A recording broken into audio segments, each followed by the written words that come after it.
अस्सलामुअलैकुम खोजा टीवी। आज આપણે બનાવે છે ઇન્સ્ટન્ટ મહામરી કાં તો ઇન્સ્ટન્ટ મંજાઝી। તો કોઈક વખત જો તમારી પાસે ટાઈમ ના હોય યીસ્ટ નાખવા માટે ને ઉપસાવવા માટે તો હું તમને આ જરાક સહેલી રેસીપી બતાવીશ। અને મને ખબર છે કે મને ઘણા બધા ઈમેલ્સ આવ્યા છે કે જે બીજા માણસો યીસ્ટ સાથે એલર્જીક છે, તો આ બેકિંગ પાવડર મહામરી બહુ જ ફાઇન થાય છે। तो चलो आप शुरू करें। हूँ तमने बताऊँ कि आपने शू वस्तु की जरूर पड़े। ए छे मारी पासे लगभग 2 कप तेल कनोला ऑइल हूँ वापरू छूँ, जे अहींया गरम थाय छे। आस्ते आस्ते हूँ साव लो पर राखी छूँ, कारण के आपणे आ लगभग लोट 10 मिनिट माटे आपणे आराम करवा देशुं, एक वखत बंधाई जाए पछी। तो चलो हूँ तमने बताऊँ। अहींया आपणे खपशे, अहींया छे मारी पासे 2 कप मैदा व्हाइट फ्लावर, जेने ढोरू लोट के छे। एनी अंदर आपणे नाखशुं अर्धी स्टिक माखण। आ छे निमक वगरनुं माखण, कां तो तमे कही शको 4 चमचा माखण। तमे जो घी वापरવું હોય तो तमे वापरी शको छो। अहींया छे मारी पासे आपणे थोडुंक एमां निमक नाखशुं, 2 चमची बेकिंग पाउडर नाखशुं, एलची नाखशुं अने अर्धो कप आपणे खांड नाखशुं ने पा कप आपणे दूध नाखशुं। पछी जे बीजुं आपणे लोट बांधवा माटे आपणे पाणी नाखशुं। आ रेसिपी छे रुबाब प्यारलीनी, रूबी आंटी छे, नाम रूबी आंटी छे, रूबी प्यारलीनी रेसिपी छे। आ बनावे छे बहु ज फाइन थाय छे। आपणे एने मोटा पण बनावशुं ने आपणे थोड़ीक नानी नानी पातरी पातरी करशुं के ई पण चाय साथे बहु ज मजा आवे छे कड़क करीने। तो चालो आपणे शरू करीए। अहींया छे मारो लोट। एनी अंदर पहेला आपणे नाखी देशुं आपणुं बेकिंग पाउडर 2 चमची।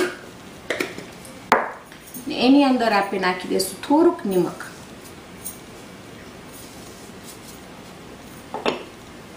ओके, हवे आपणे बधुं लोट आम हलावी नाखशुं तो आपणुं बेकिंग पाउडर, आपणुं निमक ने आपणुं लोट फाइन रीते मिक्स थई जाय ने बेकिंग पाउडर खाली एक बाजू ना रही जाय। ओके, पछी आपणे एनी अंदर नाखी देशुं इलाची, जेने हूँ पीसी लीधी छूँ, तो एनो भूको छे। ने तमे जेटલું વધારે કે જેટલું ઓછું ઇલાચી નાખી શકો છો। મને ઇલાચી બહુ જ ભાવે છે ને અમને ઘરમાં બધાયને ભાવે છે, તો લગભગ હું પોણી ચમચી નાખી છું એની અંદર। ઓકે, એની અંદર પછી આપણે નાખી દેશું આપણી ખાંડ।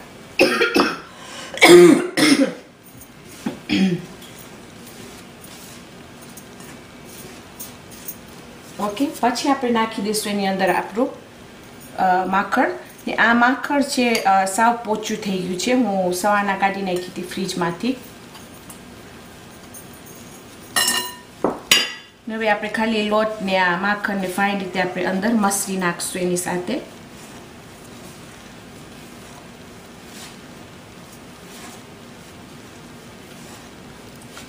तो एक वखत आम फाइन रीते मसराई जाए एटले पछी आपणे एनी अंदर आपणी मयाई नाखशुं।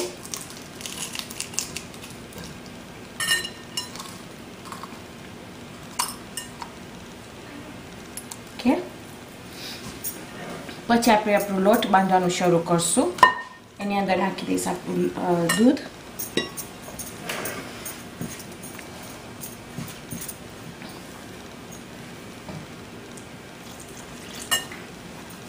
અને પાણી આપણે આસ્તે આસ્તે નાખજો, તો શું બહુ પાણી ના વધી જાય એની અંદર।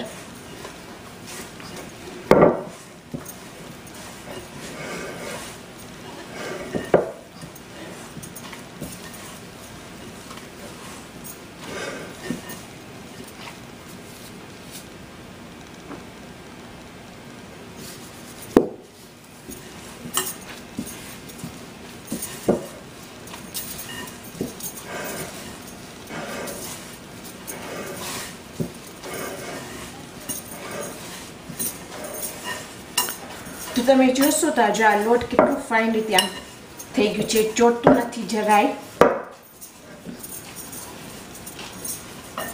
નથી બહુ પોચું, નથી બહુ કઠણ।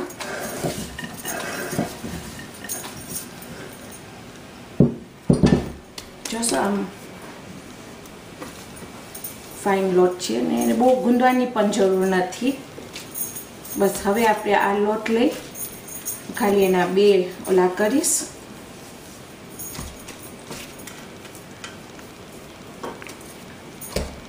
ઓકે, હવે આપણે લગભગ 10-15 મિનિટ ખોબરશું.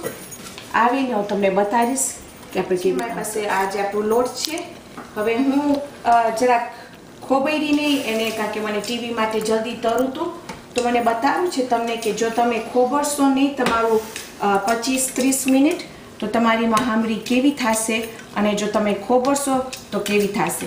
એમાં કાફી જમીન આસમાનનો ફેર છે. આ જે છે એ હું આમ જ ગોળ વણું છું, ને આપણે જરાક એને સાવ પાતળી નહીં વણે, અને એને પછી હું ગોળ કાપી અને એના 4 ચોસલા કરીશ આવી રીતના. ઓકે, એક વખત હું તેલમાં નાખી દઉં, પછી હું તમને બતાવીશ કે શું ડિફરન્સ છે. હવે અહીંયા છે બીજી જે હું બનાવી કે જે આમ જ સાવ પાતળી કરી નાખી, તો આપણે ખાવાથી આમ કડક છે. આ જે છે હું ખોબરી નહીં, પાકવામાં બરાબર પાકી ગઈ છે, બહુ જ ફાઇન થઈ છે, પણ તમે જોશો તો ઉપૈસી નહીં. અહીંયા છે મારી પાસે જે હું જરાક ખોબરી અને હું ઉપસાવી, તો એની તમે જોશો તો કેવી થઈ છે અંદર. તો તમે જરાક ખોબરશો તો એનાથી એની વધારે ફાઇન થાય છે કે ઉપસે છે. ને તરવા માટે જ્યારે તમે તરતા હો ત્યારે ખાલી ચમચા સાથે તમે તેલ ઉપર નાખજો. આવી રીતના તેલ ઉપર આવશે ત્યારે ફાઇન તે ઉપસી જશે.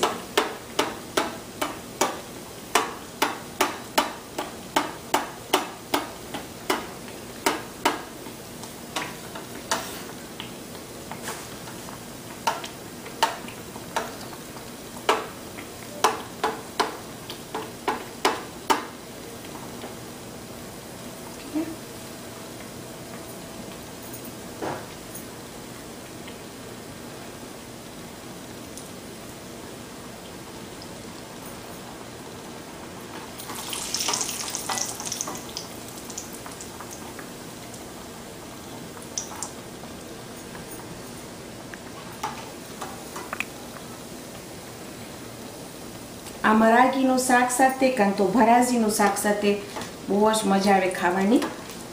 ખાસ કરીને બેકિંગ પાવડરની મહામરી ઓલી યીસ્ટની જરાક વધારે ફોડી થાય છે. આ તમને ભારે લાગશે, આમ હેવી થાય છે જરાક, કારણ કે શું આ ઓલી એમાં એટલું બધી ઉપસતી નથી.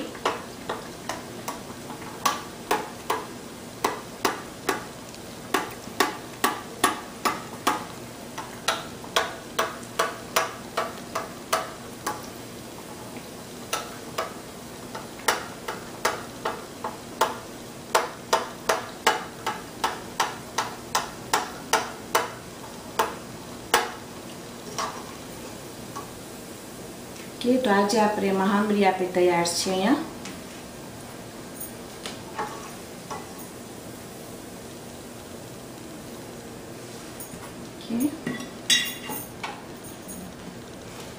બીજી જે છે જરાક ઠરી ગઈ છે, તો હું પાછી કાપીને તમને બતાવીશ. તો તમે જોશો તો એમાં છે ડિફરન્સ છે. તમે આપણે ખમીરની મહામરી બનાવે અને બેકિંગ પાવડરની મહામરી બનાવે, બેમાં જુદું જુદું ટાઈપનું છે. આ જરાક વધારે ભારે છે, પણ જો કોઈક વખત તમારી પાસે ટાઈમ ના હોય ને લાઈક આઈ સેડ જે તમે કીધી કે એલર્જી હોય તમને યીસ્ટ સાથે, સો એના લીધે આ એક જાતનું આપણા પાસે છે કે આપણે બનાવી શકીએ છીએ.